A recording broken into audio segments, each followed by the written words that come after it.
Okay. All right, so we'll open the public hearing part of the Town of Tustin ZBA for the application Eagles Nest Estates, Robert Wiggers, SBL 23-122.2. Mr. Wiggers, just give us a brief summary to people in the audience of what you're looking to do here. I guess it was back in June and I went to the planning board first. I went to the planning board with the 11 acres. And I understood the rules to be. Mr. Wiggers, uh, could you stand over by the lectern? oh, all right. Thank you. This way everyone on Zoom can see you if they can hear you. I went in June before the planning board and they told me that I'd have to go to the zoning board first because I didn't meet all the requirements. I thought the rule was 300 feet on the river or the road. But I found out later, that's why I'm with the zoning board now, you have to have 300 feet on the river and the road and 50-foot setback. You have to have 300 feet. I had 11 acres. I met the 5-acre requirement, which was okay. So I went to them. I had plans made up, splitting it in half. And I was dividing the property into 5.5 acres each, with a little bit short on the road frontage. I believe it was 20 feet, but I'm not exactly sure now at this point. So they recommended that I turn the lot, still line Kevin was on, make that completely legal, which I did on these new plans that I have. And on the south side of the lot, which is facing Nancy and Kevin, I'm 20 feet short on the road. And that's where we are now, I believe. So what you're looking to do is split that one lot into two. I'm keeping one the way you requested on the plan. Lot conforming and the other one non-conforming. Yeah, the other one is non-conforming. It meets all the requirements except it on the road frontage, it's Right. 20 feet short. And I just want to clarify, you spoke with someone for the planning board and they said you're gonna have to go to the ZBA, but you did not formally go before the planning board. No, I never went before. From what I understand, I have to go to the planning board if this is approved. Yes. Then I gotta go back to the planning. board. The other thing is that I wanted to bring up on the tax map, which is the lot we're talking about. Everything south of this is all 200, 200, 200, 200, plus my old lots that I had here was 200. So it's not non-conforming to the environment. In fact, it looks on, yeah. I guess, I don't know if you have any questions. but- We'll get to that. Oh, you'll part. get to that later? With, Yeah, all right, does anybody, have a seat, Mr. Yeah. Wiggers? Thank you. Thank you. Anybody in the audience want to comment on this? Please stand up and state your name, please. My name is Nancy Workman. I'm not going to speak right now. My name is Nancy Workman. I'm in the lot adjoining. There is a gentleman who wanted to speak via Zoom first, if that's all right with you. That's fine, yeah, Okay. but I want to go through the audience first because you people made the effort to come here, so then, But we would like, if it's all right with you, that he could speak first before us. Is that all right? These guys are fine with waiting. all right. His name is John. And Hello? John Capello. Yes, he's waiting there. Okay, Mr. Capella? Hi, thank you. Good evening, everyone. My name is John Capello. I'm an attorney with Jacobowitz and Gubitz, and our office has been hired by some of the neighbors who had some concerns regarding this application, just to discuss and relay their concerns. I know it seems like a fairly a simple process, but there are a lot of complicating factors here that I just kind of wanted to briefly go through. The first few are procedural. I know the applicant has said he spoke to the planning board. And Let me interrupt Mr. Capella really Sure. quick, okay? You have 10 minutes to Oh, present. yeah, I'll do it Okay. well within 10 minutes or so. Thank you. So the first one is when you're certainly permitted to go directly to the ZBA when you know you need an area variance, but Town Law 277, Section 6 does require that the ZBA request a written recommendation from the planning board prior to making your decision. Also, since this is a cross from the or fronts on the Delaware River, which is a recreation area, it is required to be referred to the county planning board for under 239 M for their comments and concerns. And finally, if you look at the application requirements, your application package does require a site development plan, which would retain more information, I think, that has been provided you, which is important here, once again, given the sensitivity of the location of this lot as it relates to location of the septic, location where any stormwater may flow, especially in relation to the Delaware River, where the wells will be located, et cetera. So I think that information would have to be provided before the board would make a decision. Now, as to the substance of the application, you know, as I'm sure you're aware, you have to weigh the benefit of the applicant who wants to create an additional lot, and he's certainly entitled to ask for that. But you weigh it against the detriment to the community associated with the potential requested variance. And here, once again, it's a little trickier than you would think, because one, you would say, is there an undesirable change produced in the character of the neighborhood or a detriment to the community? Well, in the comprehensive plan that the town adopted back in 2008, they specifically looked at the width of most of the lots and determined that in order to appropriately protect the area, that the road frontage and lot width be 300, and specifically referenced it for this particular district in its plan, and also specifically mentioned that the minimum lot size should be 5 acres. Now here, both of these lots are over 5 acres, but if you look at them, they're split by a road.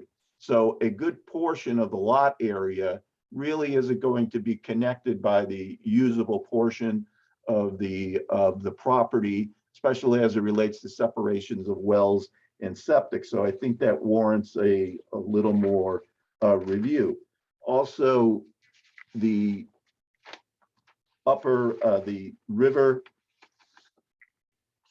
management plan, the Delaware River management plan, specifically says when boards are considering area variances, that you take into account the balancing with the impacts on the river. And I know maybe it's one more house or one more cabin, but this river is very unique. And therefore, I think you need more information to appropriately determine, you know, what impact will there be on the neighboring properties and the river associated with the construction of this house and driveways, septics, et cetera. So I think both on the undesirable change issue and on the issue of the whether the requested area variance would have an adverse effect on the physical or environmental conditions in the neighborhood, both of those really warrant your real consideration to determine whether this is indeed as minimal as request as it may seem.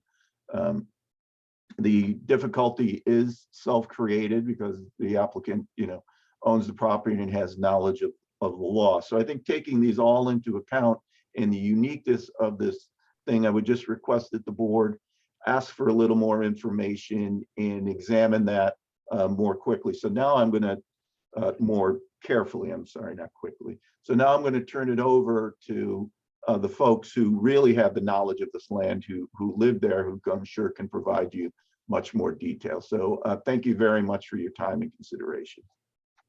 Thank you, sir. Okay, anybody else in the audience? Sir, stand up, please. Up to next to the podium and state your name. My name is David Hartley. I'm on the downriver side of the lot that's abutting this property. That and the next 40 acres are mine. That's been in my family for over 100 years. Going back to 1903. At that point, there was only Blue Herring Farm, Marvin Bonds' house, which was given to him as a wedding gift, and the rest of that property was my family. They sold it when I was a kid, despite anything I could say. So I've been buying it back, lot by lot. That's how I wound up with the 40 acres. It is obvious that the town plan, the comprehensive plan, and then the remodel of that plan definitely has an interest in these lots being preserved and being proper for the residential, the purpose of that section of the river. A lot of the questions that the lawyer brought up, I had, so I'll skip through them. But the very definitely property out of the 5 acres, at least 2.5 are in the floodplain, both the 100 and the 500. Nobody mentioned that in their application, but they definitely are in the floodplain. There's a small cabin that's been empty probably for 45 years now. That's in this lot. That the plan is to raise it. That cabin is on a hill. That hill brings you up to the height of a piece of property I have right next to it, which is about 22 feet above the road. And that's where that hill is. So you have all of that to consider when you're trying to find a place to put a house. For purpose of the fact that you're a land developer and you want to get as much money out of it as you can. I was told by Bob when he got the property, actually my son-in-law was, who had a big interest in buying that he could make $850,000 on this property by subdividing it. In order to get a house on the property, you have to keep going back further and further. And if you notice, as you go back, it starts to get tighter and tighter because the wide part is down at the road and below the road in the river basin. So I really know how that's going to fit in with septic systems and the rest of that requirement. And there are no plans to show where that's going and how it's going. So I respectfully ask that we get that information to make a more intelligent decision. And just want to make sure I haven't left any. Yeah. No, that's it. Thank you for your time. Appreciate it. Thank you. Anybody else from the audience? Okay.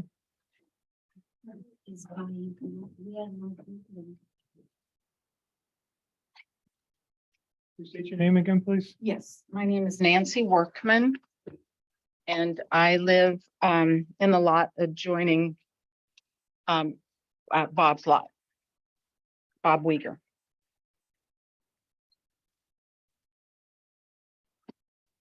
On the upper side. Actually, I think it's downriver. I believe it's downriver. The little cabin. He's upriver, I'm downriver. The little cabin. She's south of us. The second nest, Right. Eagle's Down. nest. Okay. Eagle's on the property. Right, I know where that is. Yeah, the second one. Okay, ma'am. Okay, so one of the things that isn't clear to us via looking at the property maps is just how much frontage there is in this proposed subdivision. The subdivision map says 247. The measurement is referred to as frontage on the map, but it is shown on the map at the front yard setback line. The town zoning law contains a 300-foot lot width requirement measured at the front yard setback line and does not contain a frontage requirement. Although the label frontage on the map, it's possible that the 247 measurement is actually the lot width. It's not very clear what the actual road frontage is. And also there seems to be a little bit of a, there was confusion about when you look at the tax map, it says one thing, and then this other map we have says something else. So I think that needs clarification. And that's a concern. And so we really, I don't think it's 20 feet. It could be 20 feet, but I think that needs to be clarified. All these, there have been a few things raised here, and if it gets repetitive at all, forgive me. But I think it's important.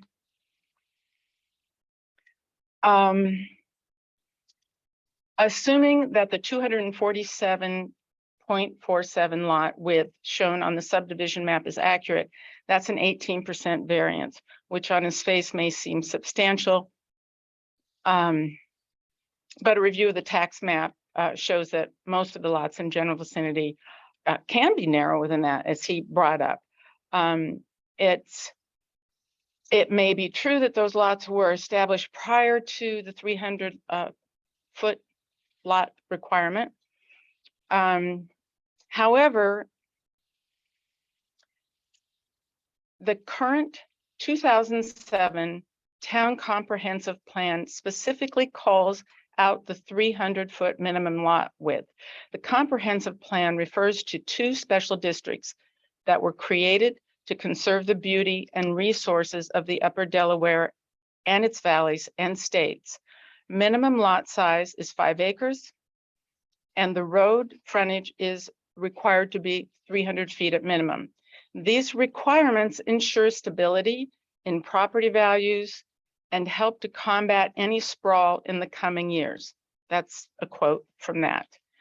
The draft 2021 comprehensive plan also refers to special zoning districts, which help ensure the preservation of defining qualities of the Upper Delaware River. So those are quotations from the comprehensive plan. Something else. Oh, yeah. Some zoning laws require that environmentally constrained land, such as wetlands, floodplains, and steep slopes, must be deducted from the gross lot area to determine whether a lot meets the lot size requirement.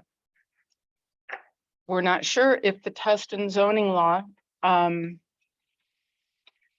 includes this. It is apparently widely accepted in most places. I'm not sure about Tustin. However, the suggestion was made that we ask you guys whether the zoning law contains such a net lot area requirement. If so, then is it possible that the proposed lots might not meet the 5 acre lot size requirement? There is a, and that was brought up by Jonathan, and that is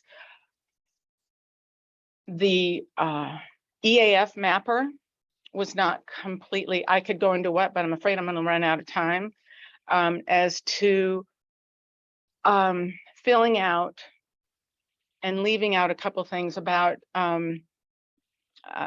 listing endangered or threatened species, et cetera. And I can bring that up if I have time, but I also want to point out that there is an existing eagle's nest that I believe it's very possibly, I can't tell you for certain because I don't know for certain, but it appears it could be within the 660-foot distance that is put forth as being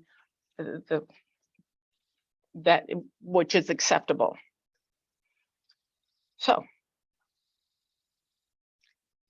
and if you want me to, I can go into the mapper stuff. If not, it's a lot of that is clerical stuff, but it did leave out what was mentioned, which is about items 15 and 16 states that the site does not contain any species or associated habitats listed as endangered or threatened, or that it is not located within a 100-year floodplain.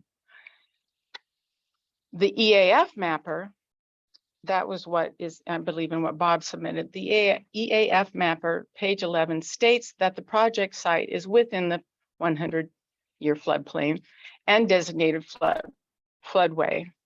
And it also, and page 12 also states that the project site does list, the mapper listed that the project site does list, contain listed endangered and threatened species by associated habitat, and lists the bald eagle and the timber rattlesnake.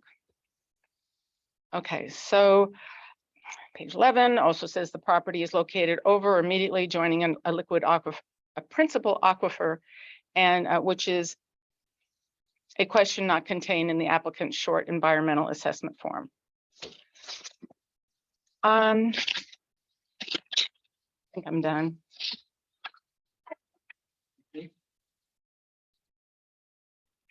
Anyone else?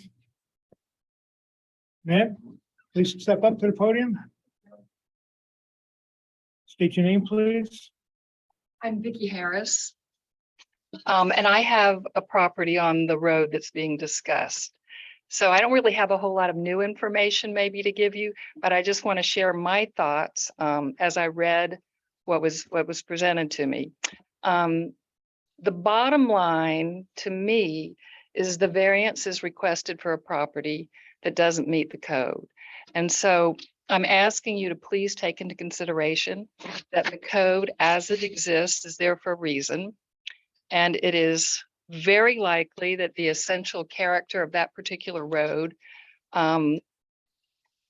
would be altered if this particular variance is granted. This particular road is integral to the preservation of the Scenic River District. And I think it's very possible it might be negatively affected if the proposed subdivision goes through. I also want you to please take into consideration the folks here, most of whom have owned property on this road for decades. I have not, but I've been coming here for decades, and they have sort of stewarded that particular district for this very long period of time, maintaining its character as it is. So, you know, when you think about what might happen if the variance is granted, the immediate impact is a little easier to figure out than what the cumulative impact is. So I'd like you to take that into consideration too, not only as it would affect the people living there now, but also the environmental impact and precedents for future subdivisions and use of the property. Thank you for your time. Anybody else?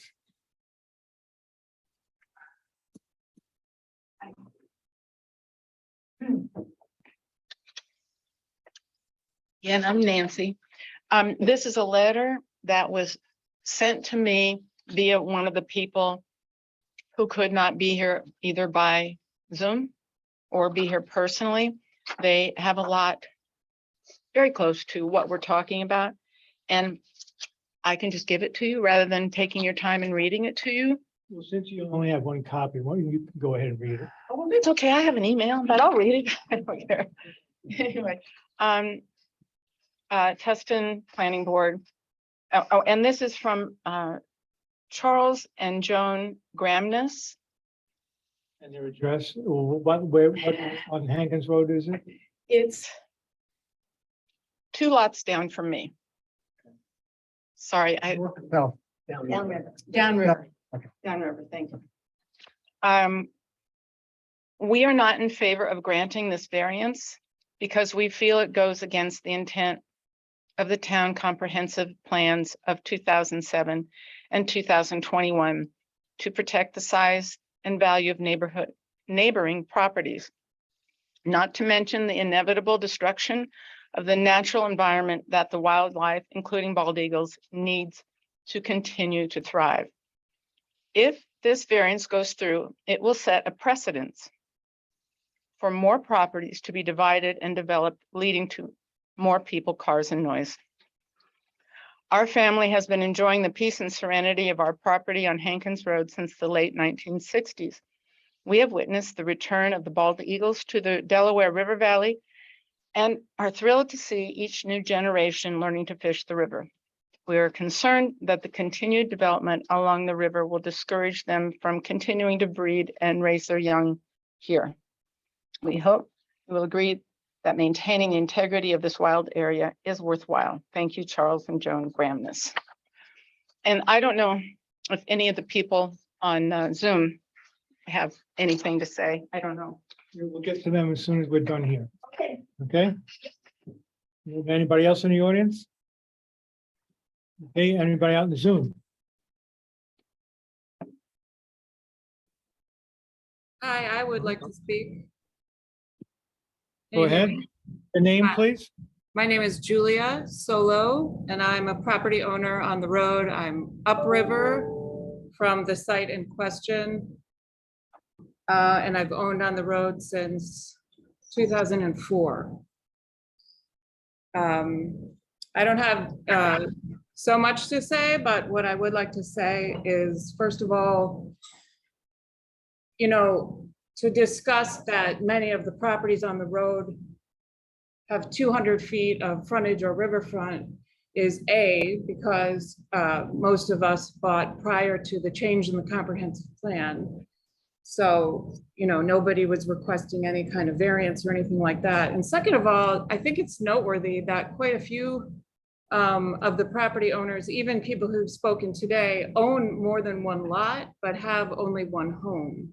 So it's a little bit misleading to say that what Mr. Wiggers is proposing to do, and I know Bob for years and Danusha, so it's not personal, but it's a little bit misleading to say that it is, you know, within the character of the neighborhood, because I think that many more people own, while the lots might be 200-foot lots, there isn't a home on every 200-foot lot.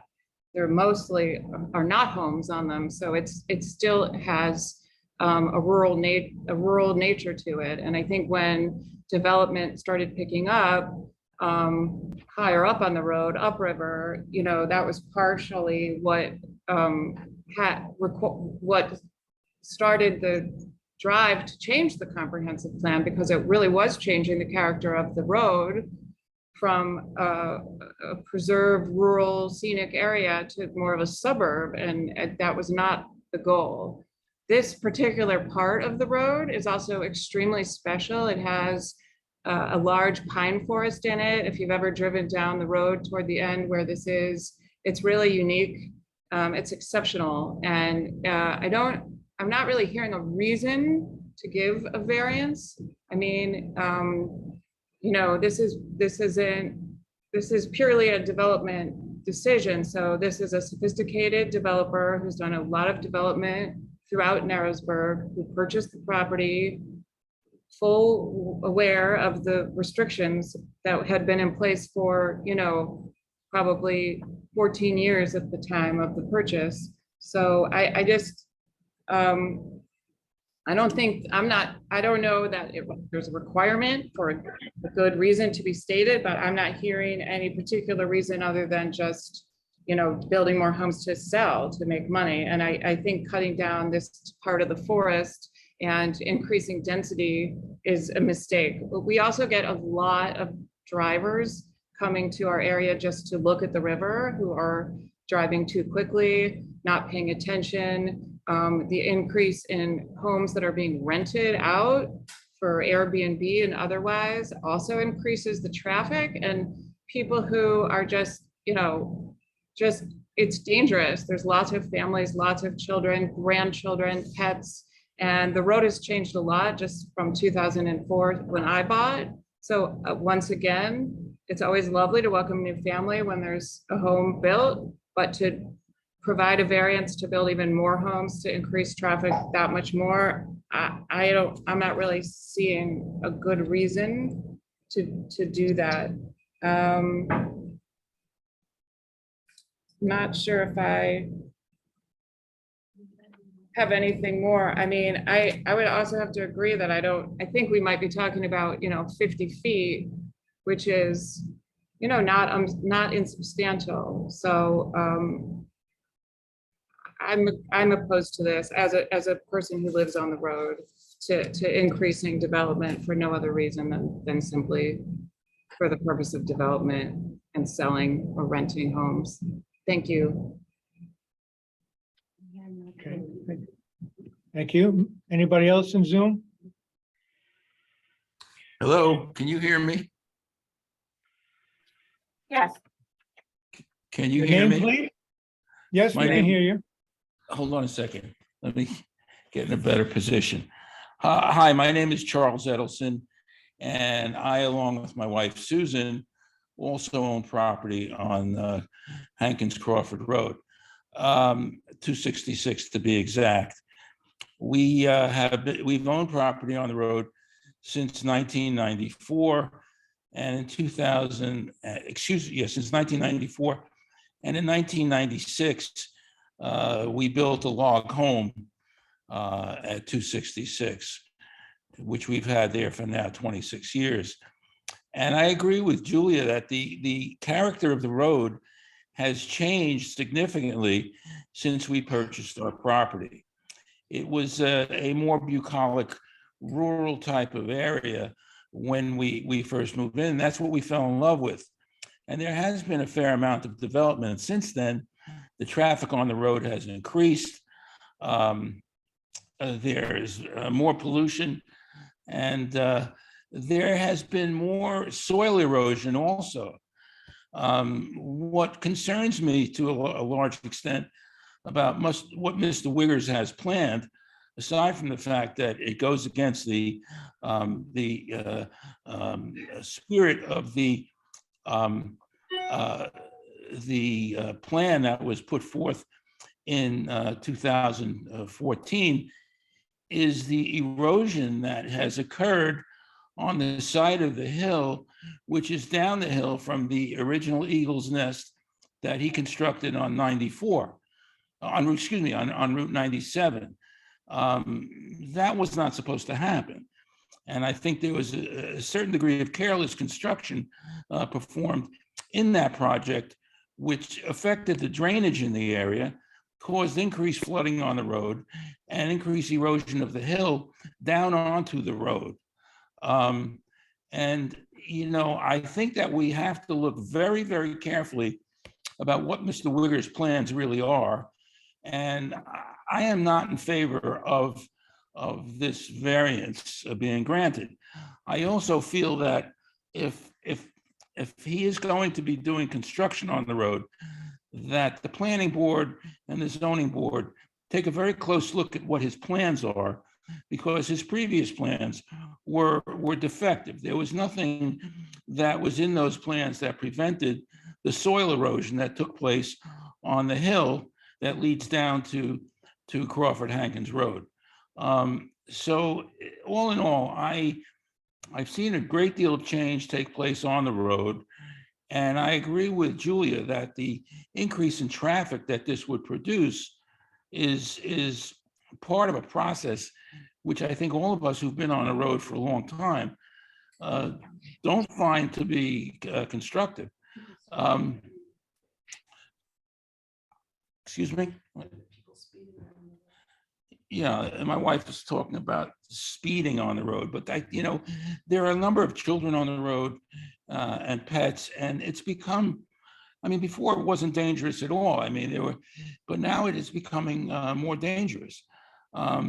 I think that increasing the congestion on the road is a wrong way to go. This is a unique road within the U.S. Park Service, adjacent to the river. It's a tremendously beautiful spot, and it's got a significant variety of wildlife that this is going to affect. And I, for one, and my wife, I can voice my wife's opinion. We both are not in favor of this variance. I thank you for your Sure. time. Thank you. Thank you. Anybody else in Zoom? Hi, can you hear me? You can? This is Steve Moise. I am also a neighbor downstream from Mrs. Workman and the Grammases and Mr. Hartley. And I want to echo everything that they have said so far as it impacting the character of this beautiful area and having an impact on environmental consideration as well. My family has owned property down the road since the 1960s, and some of the homes here are vacation homes. Some of them are permanent homes. It is a community, and people do come to visit. And having another high-end house, I think, can only reduce the charm that this beautiful area has right now. So I want to echo what everyone else is saying about the reasons not to give this variance here. Thank you. Thank you, sir. Anybody else on Zoom? Hey, I'd like to speak. Go ahead. Hi there. My name is Victoria Labriola, and my father, David, spoke at the very beginning. And I really don't have much to add, given all of the arguments of our friends and neighbors on the road, other than to say, as my father said, that this property has been in his family for hundreds of years. At one point, his great-grandfather jumped off the train across the river and swam over to go to that land. And just like my father, I too have grown up on the river, and my girls have. And we intend to stay there also as we grow old. And I think just, having a variance for the sake of development purposes goes absolutely against the 2017 plan. As Ms. Wiggers noted, there is an eagle's nest, an active eagle's nest on the adjoining property, as Ms. Workman also confirmed. And I don't think that the plot plan that he submitted clarifies any of this. His short environmental survey was misleading and incorrect. So at a minimum, that should be corrected. It didn't note the eagle's nest. It didn't note the rattlesnake. And it also suggested that only an acre of the property would be disturbed, which we know is not accurate. A driveway needs to be built. He's already been clearing trees and moving rocks. I think there's been also some confusion on where his property line is based on the work done to date. And so at a minimum, we ask that there's more information provided to the zoning board to clarify where his lot lines are, what work he plans to do, and where the house would be sited on the lot. There's also existing structure as noted to be raised. It wasn't clear whether there's already a septic there. It's not clear that the current homes were permitted correctly. So at a minimum, we're asking that. As our friends and neighbors also noted, it seems that some of the work submitted was shorthand and could lead to issues. And as we want to preserve this special place, it seems only fair that the planning board and the ZBA request that complete information be provided in order to make a determination that it will not adversely affect this special place on the river. It's designated a scenic river for a reason. The bald eagles are building there for a reason. And we're asking that you take that into consideration. Again, as others noted, it's a special place where people live there and they're not looking to turn a profit or just build and develop for the sake of building. The frontage requirements are there to preserve it. And so just to grant it for that reason doesn't seem to make sense to us. And it's also unclear where this home would be sited and whether it would be within the buffer zone or not and disturb the nest that's located next door. Again, as Ms. Wiggers already pointed out in the beginning. We're concerned about the precedent it would set. If someone here wants to just divide their property, then that may happen again down the line. And as others noted, the traffic has already increased substantially. So thank you again for listening. And we hope that you take all of everyone's views and opposition to this under due consideration.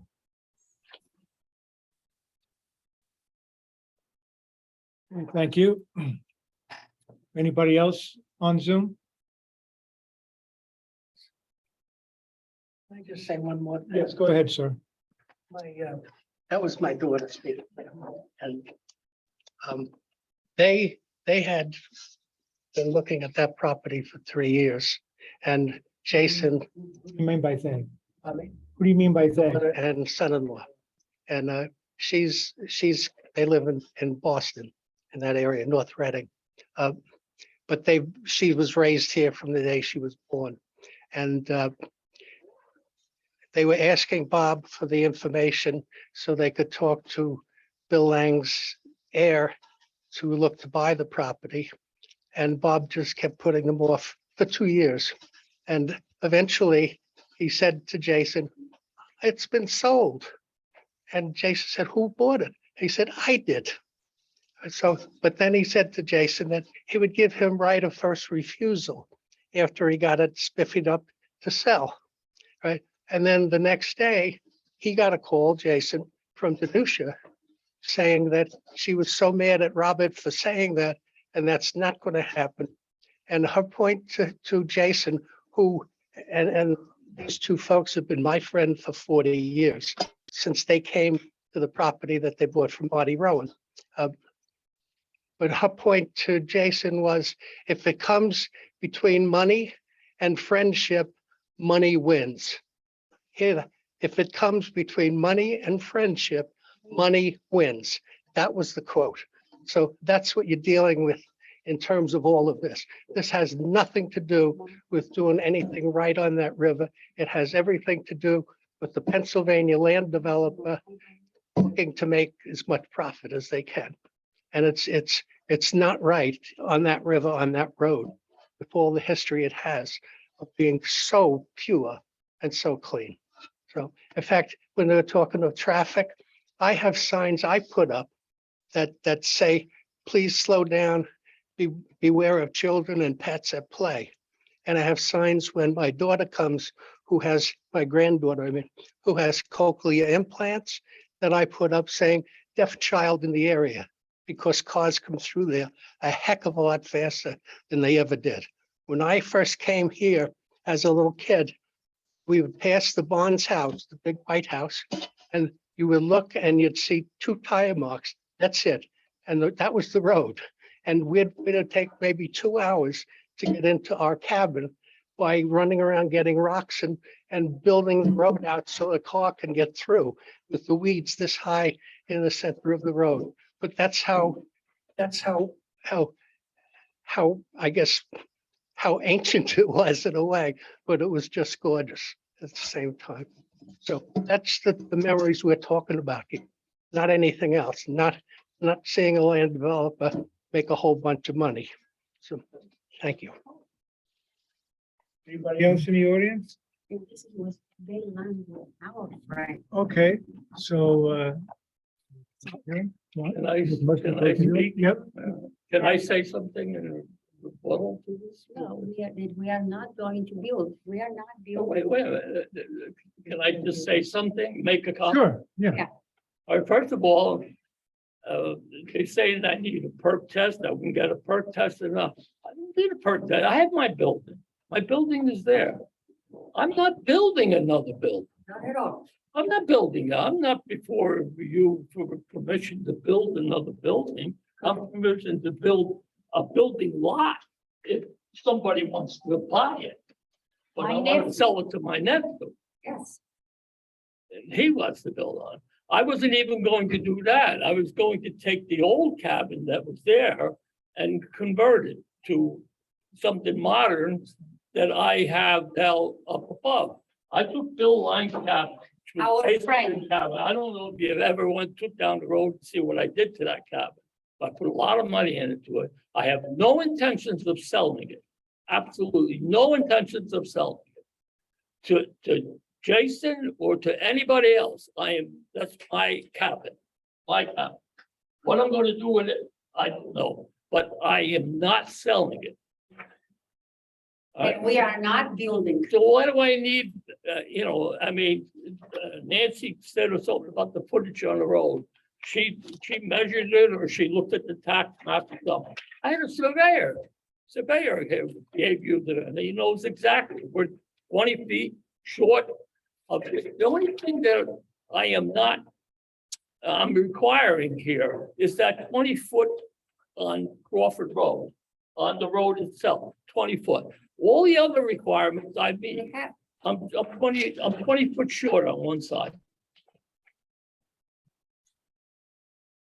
So we are not building. We're And we not are, building. and I'm we not- will take the cabin down because is not confirming because it's all, it has to be taken. Yeah, and as far as what Dr. Adelman said in reference to the run, that it was a shabby job that we did on Eagles Nest. That Steve Stewart's here, right on this board here, he just sat through that whole thing, took 4.5 years there. I had the Army Corps of Engineers. I had engineers doing runoff, doing everything. Everything was approved and planned and so forth. So I'm not And we met every. every requirement. All the was requirements. there. Well, let's stick to this project. Yes, All right, exactly. yeah. But she's never talked to me like I'm a fly-by-night contractor or development. They keep talking about this development. I'm not gonna build the house. I'm not building a house. I'm 85 years old. What am I gonna build the house for? We are selling to my nephew I want the house for myself. All right, and we keep the cabin. thank you. Miss, Yes, I'd like to make a rebuttal based upon what Bob has told me. And that is, he full out planned to build a house on it No. and then sell it. Yes, you did. You showed me the. oh, wait. Direct it to the board. I will. Not in- I will. Thank you. I appreciate that. Thank you. In the course of conversation, and when he told me that he was going to, initially was not going to subdivide, then he was going to subdivide. And then I asked him where the spot was going to be that he would build the house. He showed me where the spot was that he was going to build. He even said it's going to be closer to my boundary than to yours. And I said, well, I hope you don't cut down a lot of trees. This is a whole conversation we had. He pointed it out to me. He showed me where it was. And our neighbor, Rob Mango, who just left, unfortunately, and can't speak to this, but the builder of his house, his name is Kenny.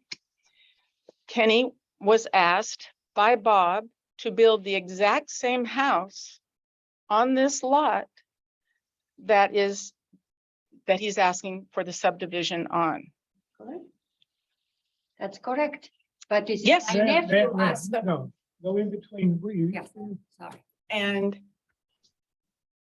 I had said, well, then, is Kenny going to buy it? And he said, no, Kenny's going to build it for me.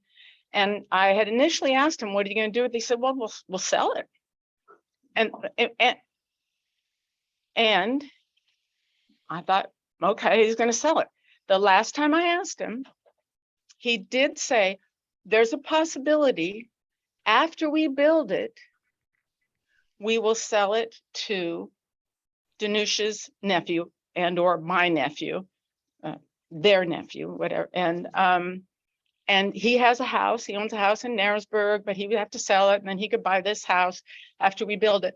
But I just want to say that my neighbor, Rob Mango, was told by Kenny that this house was in the plans to start building via Bob.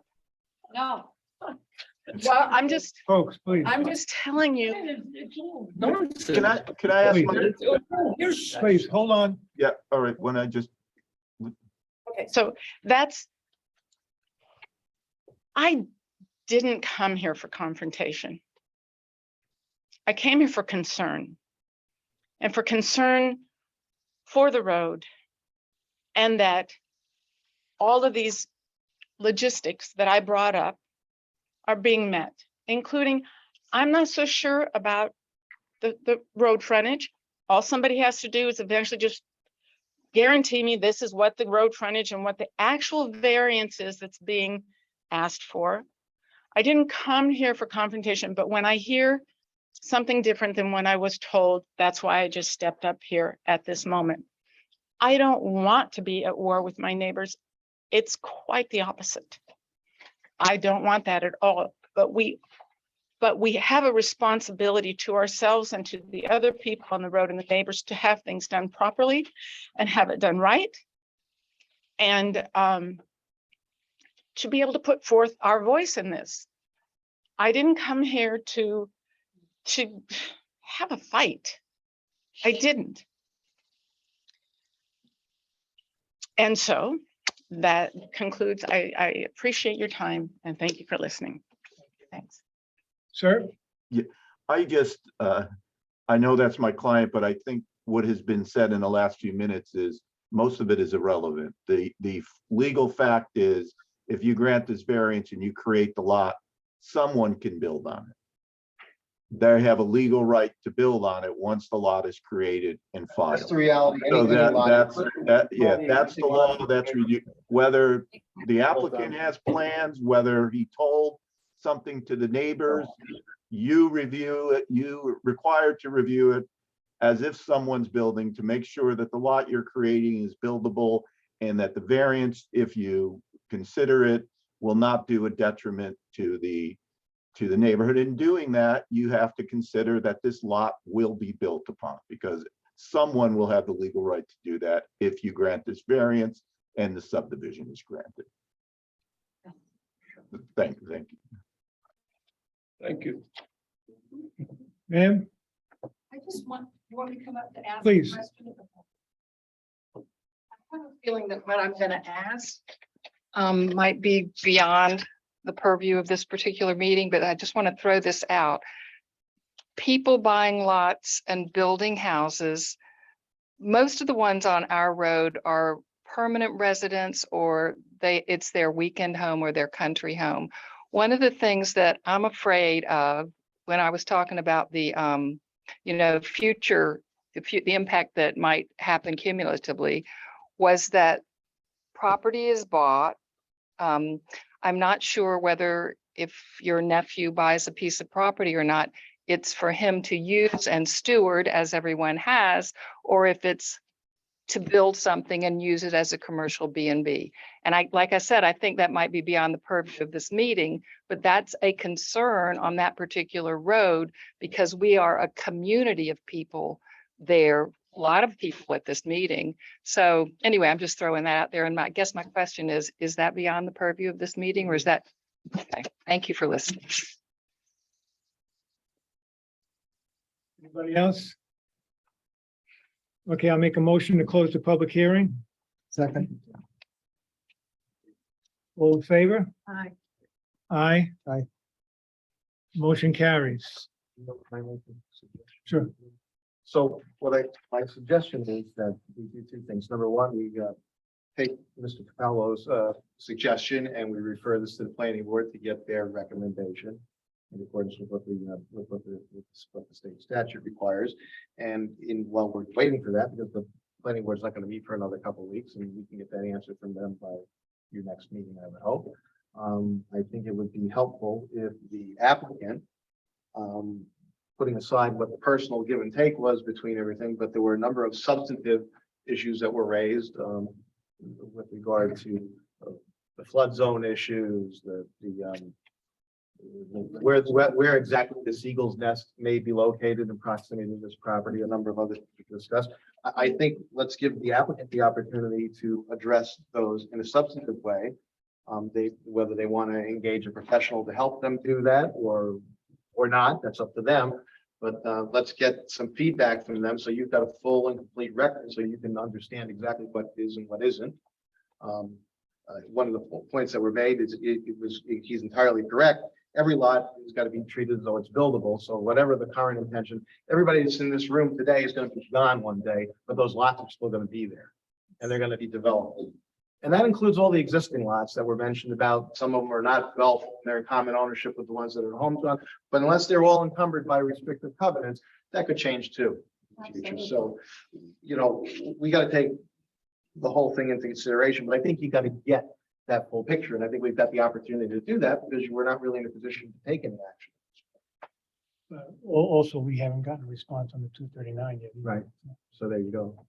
And I'm sure the 30 days is enough. It's not. Okay. So we'll open the regular meeting. Pledge of allegiance. Pledge of allegiance to the flag of the United States of America and to the republic for which it stands, one nation, indivisible, with liberty and justice for all.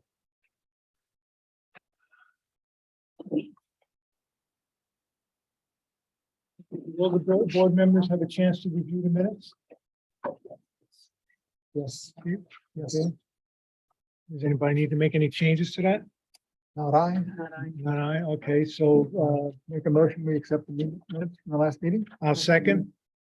All in favor? Aye. Aye. Aye. Motion carries. One thing on correspondence, we received the decision from Ken Klein on the court decision on the Wyden Barbalocci matter. Everybody saw that? Everybody was CC'd that? Okay, so by that decision, that matter is closed and this board has no further action on that. Okay, so now we go to the old business. The Eagles Nest subdivision, 437 Hankins Road, SBL 23-122.2. Okay, a number of things have been raised tonight at the public hearing. As Ken suggested, we need to have a few things addressed. One being the location of an eagle's nest, which has been alleged to be in close proximity. I'm sorry, I didn't hear that. An eagle's nest, which is in close proximity to your property. That's been alleged, and I believe it's beyond 500. Yes, that's. All right. Property. Okay, And we have to establish. Yeah. so if it would be possible for you to engage some the DEC or someone to get you some kind of documentation to cite that and I've had a lot of experience with DECs with eagles on Eagles Nest. I've had an active nest, which is on Crawford Road right now. Nest down Crawford Road, so I'm familiar with it. I believe I'm out of 500 feet radius of that particular thing. Well, let's verify that. Yeah. We want the. I mean, I can get my. We're hearing a lot from both sides of this about what everybody believes. Let's find out what we can actually establish as a matter of some fact. people have said one thing, you're saying another, so we like somebody. I mean, I can get my surveyor in, I Yeah, guess. so they, No? well, yes. Yeah. Yes. Perfect, Yes, perfect. but we have to get permission from Mrs. Workman that she will allow us to go on her property because the eagle nest is there. so we can. Is that an issue, Ms. stop Ms. it. Work? I have no problem having someone come measure from Yes. where the nest is over to where the site is where they plan to build. Okay. All right. So, Oh, I'm sorry. and for what it's worth, I actually do have with me a printout that I did about, oh, I have it here. The distance, because I'm curious because this has recently appeared on my property and I was concerned, and it is. But everybody confirm on their end. I get it, you know, that's What's the good. distance? But 660. 660 where feet? I have, it is, So we having have- gone online and looked it up and gone on, and my husband and I actually on several sites to say like, well, maybe one's right, one's wrong, but they were pretty consistent. And what's the source? of Can you your give us a information? copy of what you I- have, or at least the site where you found it from? Yeah, it's under the New York DEC. And it's also under federal Yeah, statute. and it's also, and a really good one is. Could you please just come forward? It's hard for everyone on Zoom to hear you. The immediate is 300, that you cannot build in a 300 zone. That basically it has to be, and then this. Can I see that secondary pamphlet zone. now? Yeah. Please? They have amended. this. Absolutely, and I can even just take it right to the. Oh, I'm nervous to be. Okay. And while he's looking in, can you clarify, for Nico on Zoom? Nico is here on Zoom. He's not considered to be present Right. and he cannot vote. You can't vote. You can't vote. But he can talk. Sure. So yeah, can you Absolutely. just, what's this new rule if someone has COVID and you're part of a board, you can't vote? Well, yeah, Nico, it's not a new rule. It's the state of New York set the rules. When they adopted the budget back in April, they set the rules in terms of how you can deal with remote participation. And first and foremost, require that the town adopt a local law that sets up and authorize it, which obviously hasn't happened. They complicated it, unfortunately. There was a day up until that point when that law took effect that under the executive order that the governor had allowed, you could have if it was then, but now it's now, and that's the state for you. What can I tell you? So I'm sorry, I'm not, picking on you. It's just the way it is. I don't need to vote anyway. I just need you, Ken, to clarify. Thank you.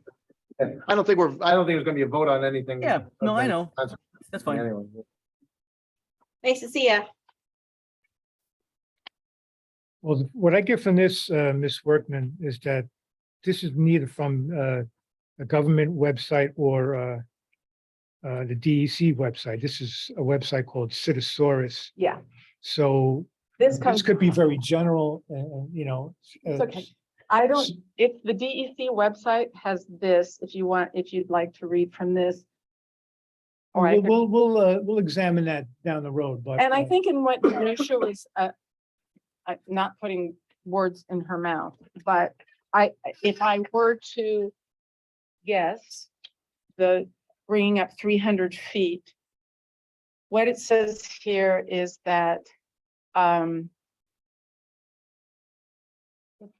should all take place outside a minimum 330-foot buffer zone unless birds have demonstrated tolerance for these activities.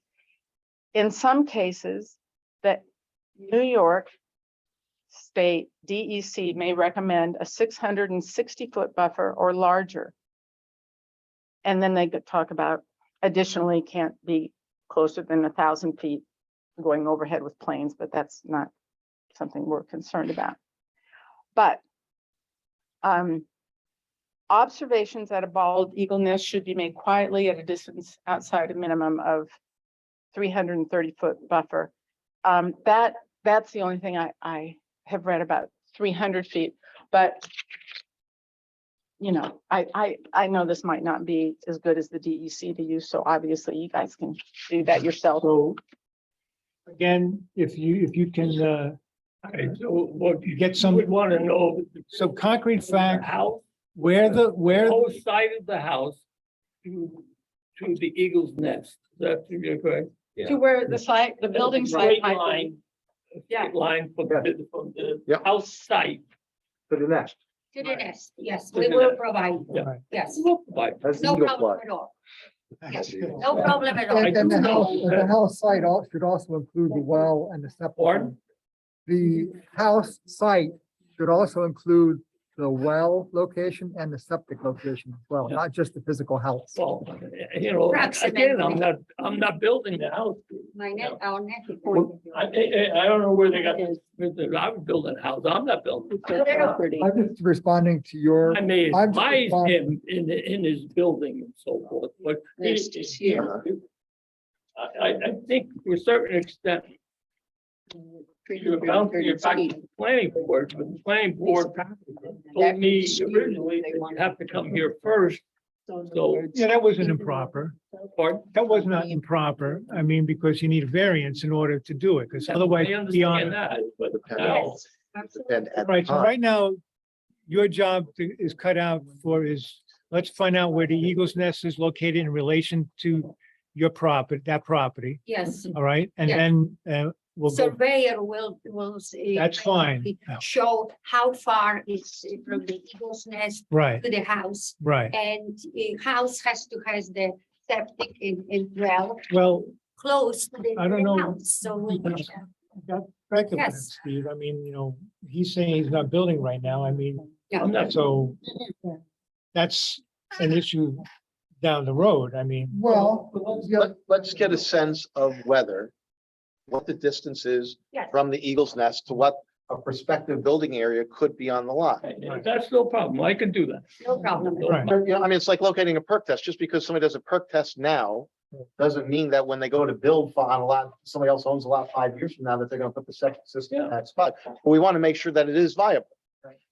If it's viable, then they'll cross that bridge in the future if they want to move it to a different location. And They'll have to figure out at that point whether they can do it, but at least we'll know when if we make a decision in favor of the thing, that it can be done.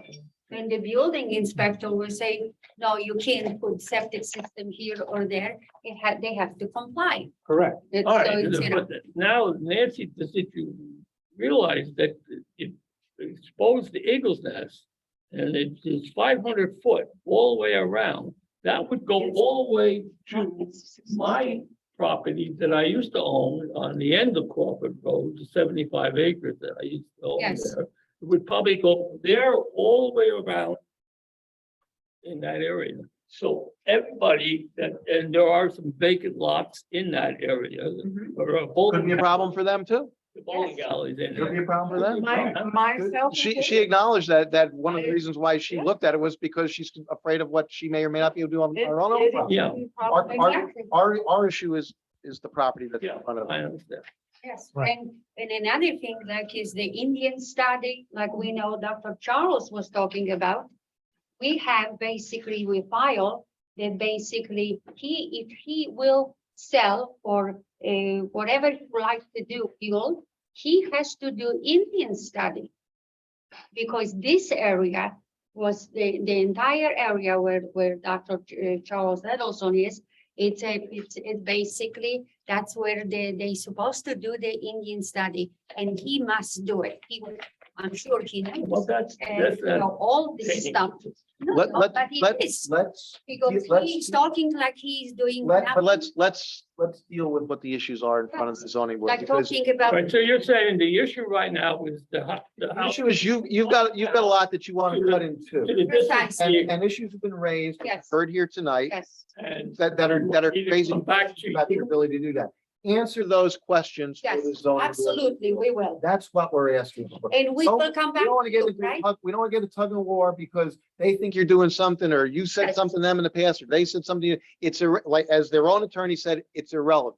Yeah, Yeah. What we're concerned about exactly. is numbers and facts on the ground. That's Precisely. But well, what you're saying right now, the main issue, I'm not saying it's the only issue, but the main issue is the distance between the Eagle's Nest and the house.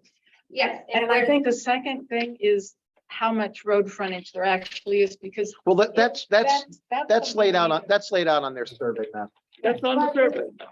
It's a certified survey by a. But it says- Variances that they're asking for is 33.29 feet of road on the road and 52.53 feet on the setback. Those are the two variances that they're asking. Okay, yes, Thank and you. the That's the location front- of Yeah, the it's house. it's the one at it's the road frontage and the one at the setback line. 52.53. I'm not asking. No, no, he's nearest right here. Okay. Yes, What? and also the location of the house that we can build next to you. But it's basically. It's a 50-foot it setback. I has don't to have. be determined, No. and this is the At the setback line, you need a variance, but you need another 300 feet there. You have to have lot frontage and lot width. The lot width. Oh, I see. Yes. Yeah, Yeah. you're right. Okay, we have no problem with that. Okay. Basically, that's very Yeah. logical. And we will provide you. Saying 30. 33.29 on the road, 52.53 on the setback.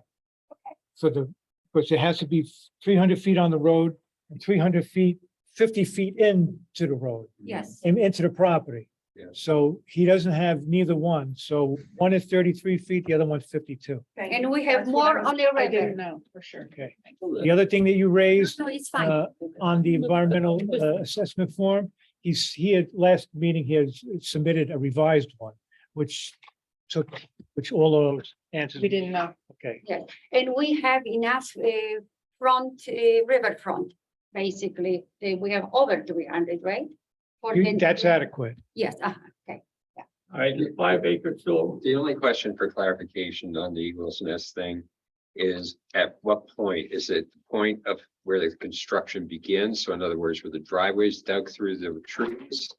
Is that where the point is, or the property line, or the point of?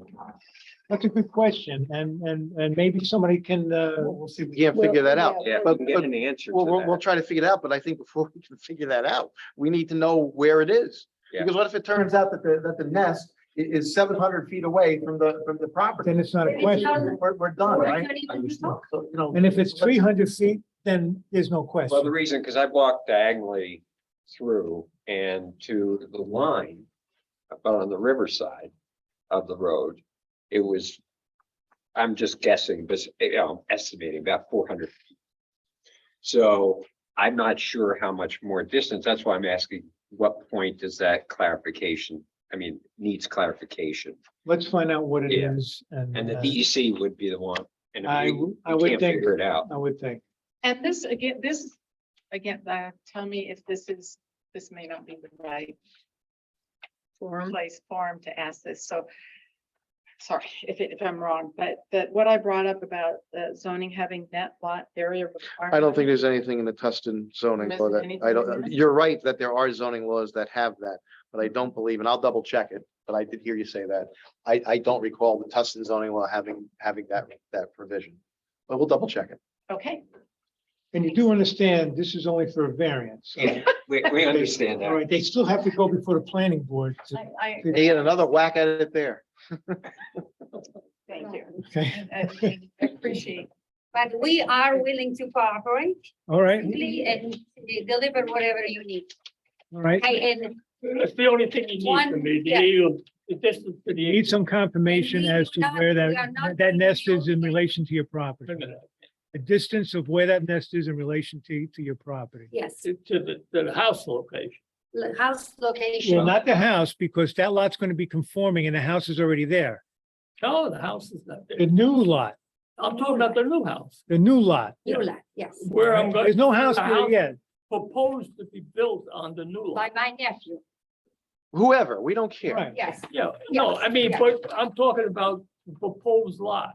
Right, but you're House. proposing two lots, but House, one of site. the lots has an existing home on Yeah. it. The other lot physically has a cabin on it there that's going to be removed because Yes, there's a yeah. setback issue with it.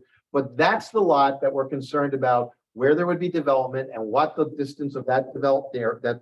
Let's look at what the building envelope would be on that lot. What a possible building envelope. Precisely.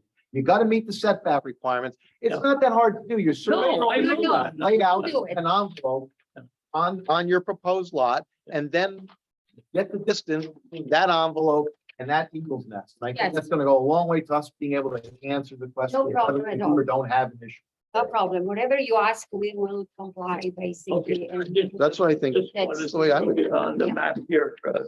Trying to so that I held it Okay, there. thank you. Basically, we are not going to be with. Having that we're knocking down. Right. Here, Money. he's got, They are. he's got Okay. the setback all shown out. Yeah, I understand. So this we're is gonna your- build the this is house your- here, This is your word house. Well, you gotta stay, see where that, 35 feet move from your the hand. line. move your hand. The 50. building area is inside of this dashed line. So whether they're gonna build it there or there, this, let's find out what the distance is from the Eagle's Nest to that area. To all parts of it. So in other words, Whatever the point of it is.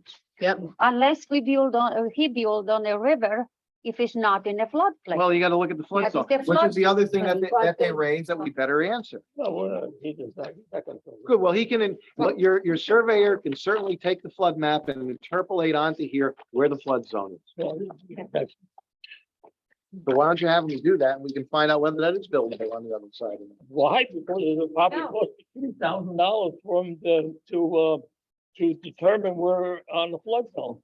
Yes, and he's not. I'm not so sure about that. but Oh, I'll I leave that- am. Oh, yeah. Believe me. Well, you got an issue, then you're not gonna be No, building on that side. of it. I'm not building in the flood. Okay, well, then that's- That's our answer. Right. Yeah. I didn't say, what about the other side of the road, you guys?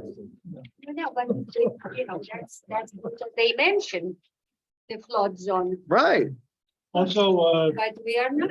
Mr. Wiggers submitted 3 certified mail receipts and the return cards And the letter. and the Copy letter of the letter. that he sent out to those neighbors.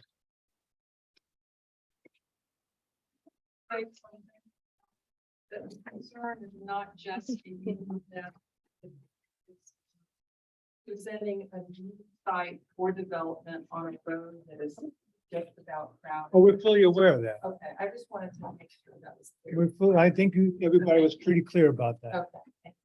Okay. Thank you. Okay, All right, so.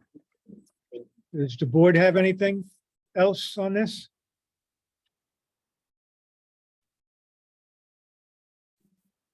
Steve? No, I think we need answers to several of these questions before we can proceed. Okay, I just want to make sure that everybody on the board knows what those questions. I got about 12 of them. Do we know what they are so the Wiggers can answer? Why don't, you're raising a valid question, Nico, and I think let's all agree today, right now, what those issues Yeah. are. Cause I don't want, you're really right, because I don't think we want to come back next month and Right. then have a great answer to question 1 and no answer to question 2 through whatever. So let's all get a sense of, at least from the board's planning, the zoning board's perspective, what those issues that based on what was raised. What do you guys want to hear from them on? So they have a fair opportunity to give you a response. well, I think it's pretty clear about the Eagles, Right. for one.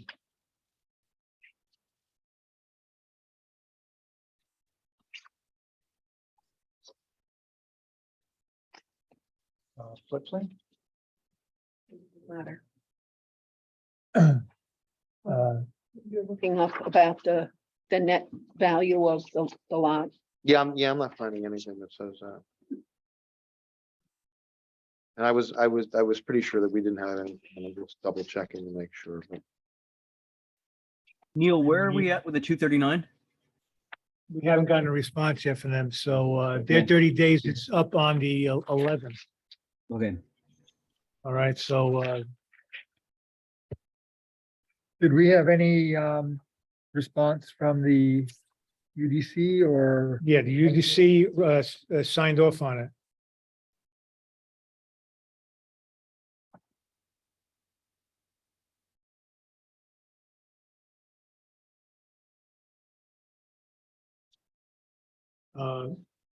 The floodplain, where that ends up on this, we need some clarification on that. I really kind of think the floodplain issue is a red herring.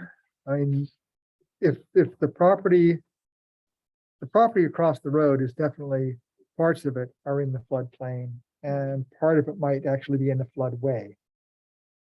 And there's no way that would ever be developed.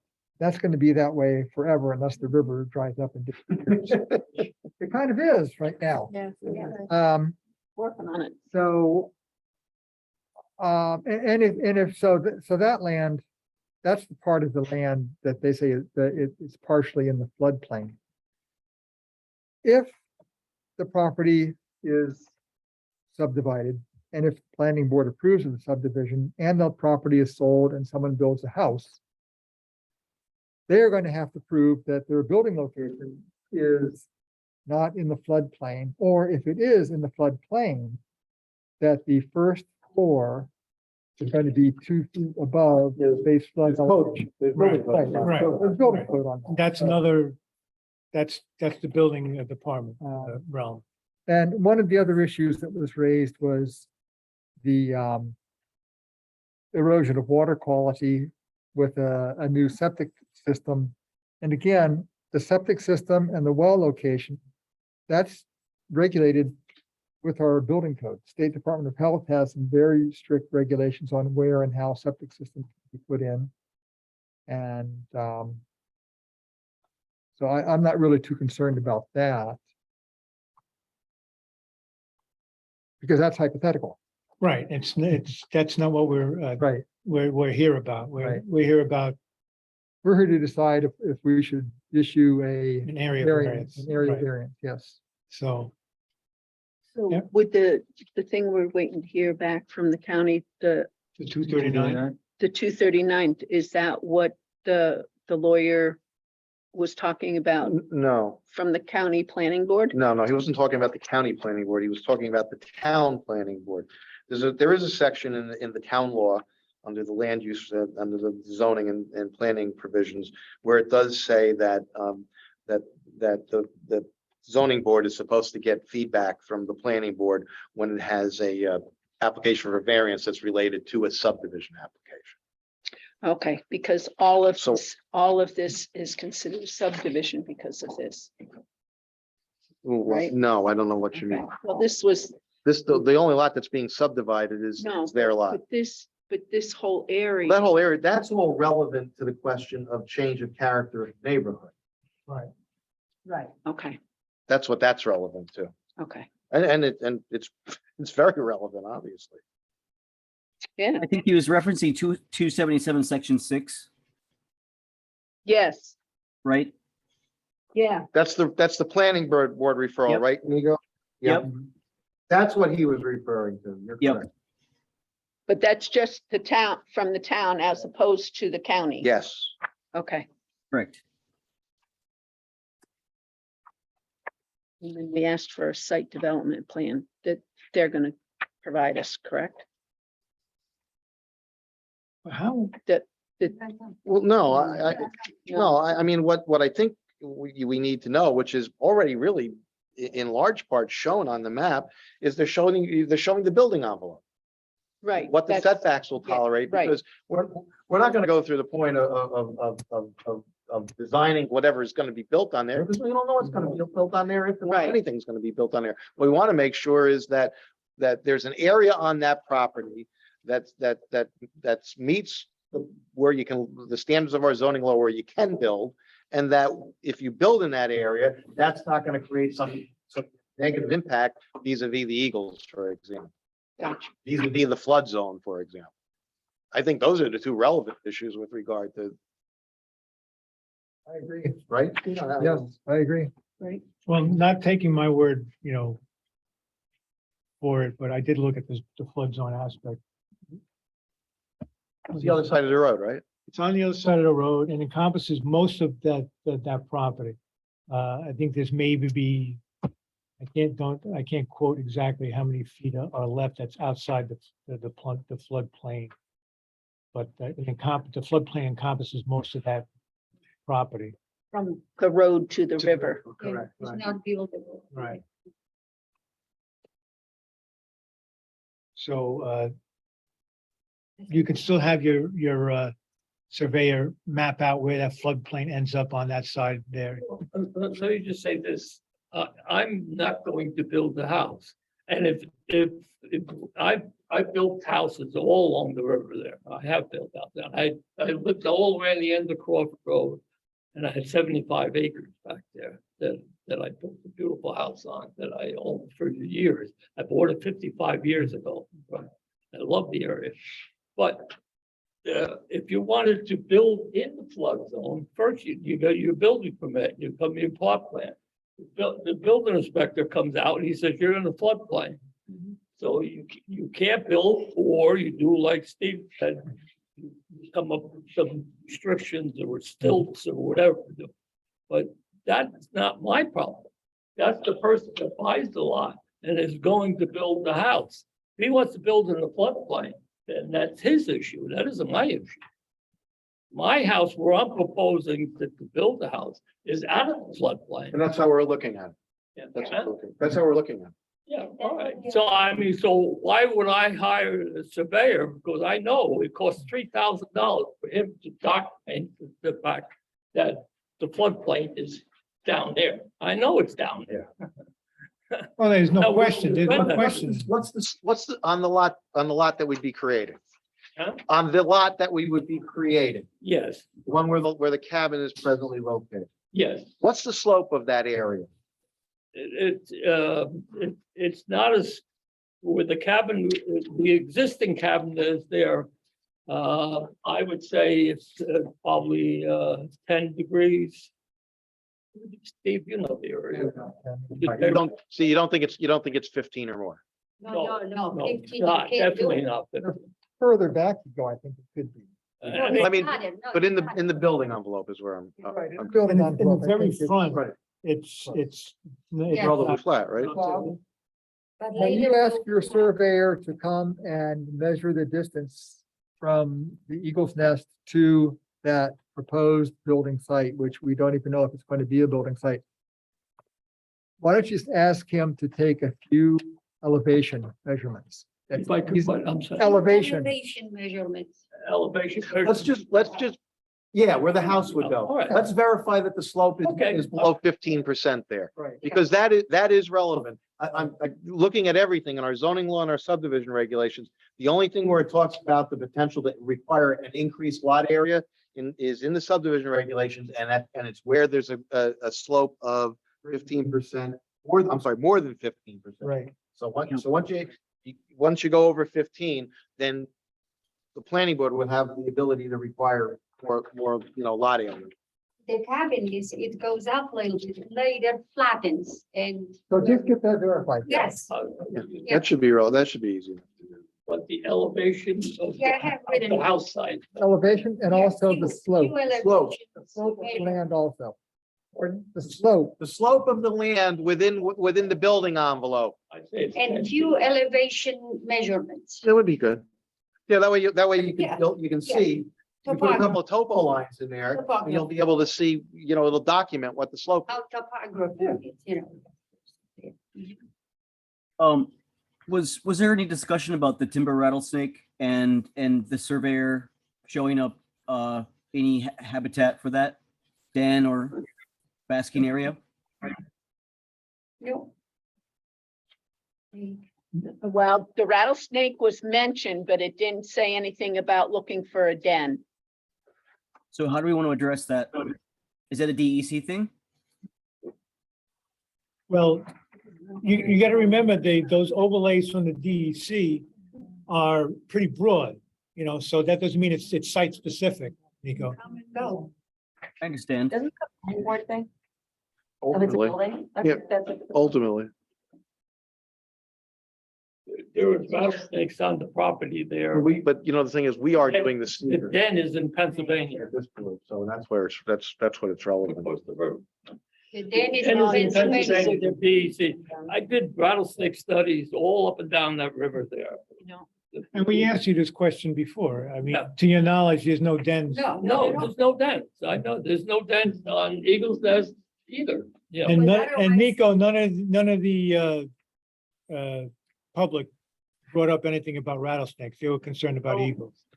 No, That no, that's we- not and- true. One person brought that up, and actually, Somebody said Yeah, something. Nancy Workman brought it up. yeah, Well, she that's did. In the, I just want to say in the Yeah, I just want to say in the revised from 7/4/22, we changed it from number 15. In the seeker, it says, does the site of the proposed action contain any species of animal or associated habitats listed by the state, federal government as threatened or endangered? And we wrote in eagle and timber rattlesnake. So that was revised. We Right, wrote and those eagle and DEC timber, that's overlays are all. very broad. And those DEC overlays are very broad. Mhm.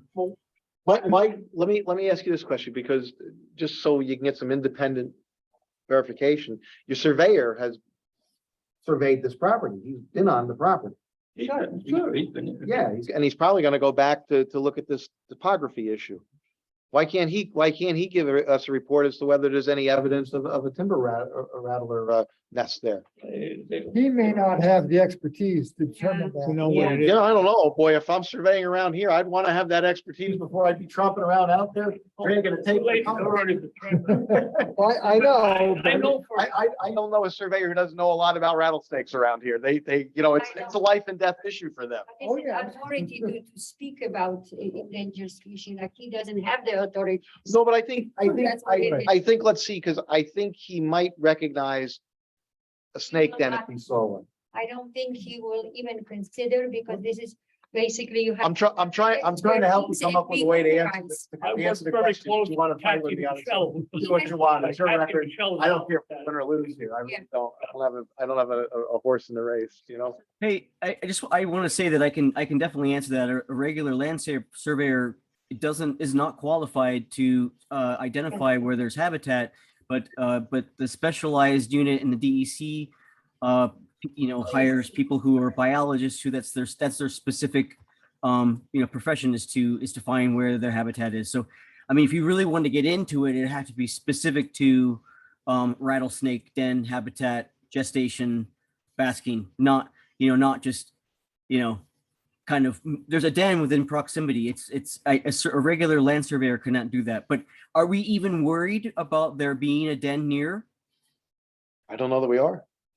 I don't think so. I mean, The neighbors didn't mention nothing. See, about. nobody presented any substantive, I mean, they threw it out there, Nico, but nobody presented any substantive evidence that No. there is an identified den there. So, unless somebody does, then, Fair. DEC knows exactly where the dens are. Oh, yeah. They do. Kathy Michelle, and she passed away, right? But she was the one who knew exactly. yeah, well, there you go. It's too bad you. Yes, like I used to go to the Eagle's Nest, the DEC. You can talk to Tom. Nico, Yeah. Nico, didn't Tom work with Kathy on Of all that course. stuff? Tom, Michelle, yes. So Tom might, but that's up to you. Nobody I don't think. Nobody this put is- anything on the record to prove, to indicate that there was Yeah. one. Just throwing a question out there isn't evidence of anything. No neighbor mentioned that they do have an eagle and the rattlesnake, and they have a concern that they have, basically they are worried about it. One in my back. Well, my only concern is that it does show up on the EAF mapper. And I would think that it would be in your interest just to affirm that there are no. But they Timber come and rattlesnakes. go, Steve, you know that. Today they are. I'm here not an expert on timber Yeah, rattlers, so I don't know. Because if we it's gonna live go. there, we live there. And once in a while, from the den across Pennsylvania, they will swim, and they basically, but they, like I said, today they are here and then they are gone. Yeah, well, yeah, they're transient, they pass through, but Yeah, they pass the through. question is whether they're passing through. The question is whether they're. Whether or not they have a den Yeah, there. This is the time of the year, because the females come into heat now, so the rattlesnakes come in late in August. It's in the month of August, it's the mating season. So, yeah, I was just gonna say it's a little more information than I needed to have. So it's, yeah. All I'm saying is that it is mentioned on the EAF mapper that there could be timber rattlesnake issue.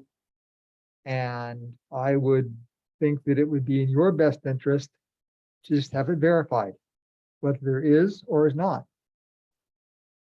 Why have a question? Who you talking to, the surveyor? no, well, Yeah, no, Whoever, you Fair. decide. It's up to you. Yes, Listen, but it's listen. like, It's up to you. If you haven't figured it out, the folks that are your neighbors there, Yeah, they don't like what you're doing. I realize, They've lawyered up. yeah, Yes. If they don't like the outcome here, they may challenge it. yeah. It's in your interest to make a record that supports what you're asking for. Basically, You do it. We're not gonna do it for you. Yeah, yeah. So if it turns out that you get what you're wanting, but they challenge it and the court says, you know what, they're right and we made a mistake and we shouldn't have done that. Yeah. You might want to make sure that there isn't a hole in your record. Up to you. That's the best I can tell you. In other I'm not gonna tell you how to. make it. basically it is the CEQA form. Right. It's a short one, it's a long one, because we went through Eagles Nest Estate subdivision. We know how it works. And basically, we answered that yes, possible that there's, rattlesnake crossing. But we do not know about any ants or anything. And this, basically, we are complying to the short CEQA form, not the one that we had for Eagles Nest Estates, okay, that was study done of Historical Society. Yeah, but this question has been raised, all right? Yes. So like Ken I still don't said, understand. oh, wait, hold on. Yeah. Okay, the question has been raised about the rattlesnakes, all right? So you can either get somebody to confirm that there is or isn't, or you don't. It's Den. What are we? a den, A den. right, all right? So you can either do that or not, and then we'll weigh that on its merits, all right? Okay, and go from there. That's the bottom line of it. Yeah, George Benta will be, he knows because he used to. work Or with Kathy Michelle. Mr. Michelle's, George you can Benta. reach out to him. George Benta is the one who works for the. Okay, fine. Just get somebody with some credentials if you can, and that would Exactly. answer the question. and Okay, Check a box and move To the on. Eagles Nest, and we need for the den, sort of the den. okay, If there are any dens okay, so I'm uh, putting George on that Benta. property. Because he used to work with Kathy Michelle. Matter of fact, many times they came and basically they were looking and Kathy was putting chips in it. I know. You don't want to know what all she has in her house. Okay, so that's basically, yes, okay. Okay, is that all we're gonna need from, What is your to-do list? Excuse me? What is your to-do list, just so we know? Okay, so number one is about the septic and well, but like you said, that this is a building inspector will basically say, okay, you cannot put here or there the well Still and has to be septic. approved by an engineer, Yes. engineer. So what, The building inspector, if. what I'm, the what I'm asking is, Yes, what information do you have written down there that you need to bring back to us at the next meeting so that we can clear up? okay, basically show exactly where my nephew is going to approximately have the house in the square area. That is basically, he will have a space for the septic and well, and the surveyor needs to show topography, few measurements of the elevations, the slopes, make sure it's not about 15%, Right. the increase of the, okay. Eagle distance from the house site to the nest. Okay, that will be, he has to show. And here we don't have the answer for you was referring to 39 from the state. I don't know what it was. That's got nothing to do. Uh-huh. That's not Okay, you. I know, I just. You don't have to worry Okay. about that. And EDC, okay, and if We're gonna do that. you, okay, and then, there is no then, and has to be qualified person. Yeah, get some documentation, some George Benta, evidence who that there is a den on the. property. Yes, who works with the Perfect. DEC and was Right. working with Kathy Michelle, so we know that she was authorized to do it because she was a biologist. And basically, so George Benta,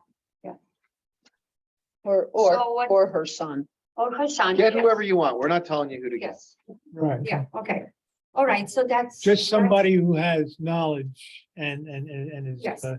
Okay. Of this, not So- just some. Anything else Yeah. I need to bring, Steve? You asked. That's what I had on my list. I just wanted to make sure. Okay, yeah, that I wrote, yeah. Does that sound? Nico, does that cover what you were? Oh, yeah, that's right. suggesting? Yeah, that was four items. Did we cover the floodplain? Did you say the floodplain? Or you're talking about the topography, 15 or less. So he will basically, so what do you need about the floodplain? Do we need to go down that road? I don't think we need to go down. Okay, the we road. don't? No, Okay, I don't think so. okay, no flood. Very good. Okay, That's 4 items then, right? yeah, okay. Great. Hopefully we'll have all this for you for the next meeting. Do you want me to call you if I have everything or I don't have it? No, because we're gonna have to have the meeting anyway, so. Oh, I see. All right. But if you get it together ahead of time, it wouldn't be a bad idea To get it to, get it, so So get we it to have it, Amy, so we she can can look get at- it to court ahead of the meeting. So they got Right. some opportunity to So review. is To review what we can. okay, Well, right. Yes. September 12th. The 12th? 9:12, Okay, 9/12, yeah, 7:30. 7:30. Okay, so we need. to go September to 12th. Amy, the only. That's fine. Time flies when you're having fun, huh? Okay, does anybody have anything else on this? Not I. Nico? No, thanks. I'm good, I think. Okay, anybody want to make a motion to close the meeting? Motion to adjourn. Second. Second, okay, all in favor? Aye. Aye. Motion carries. Meeting is closed. Nice.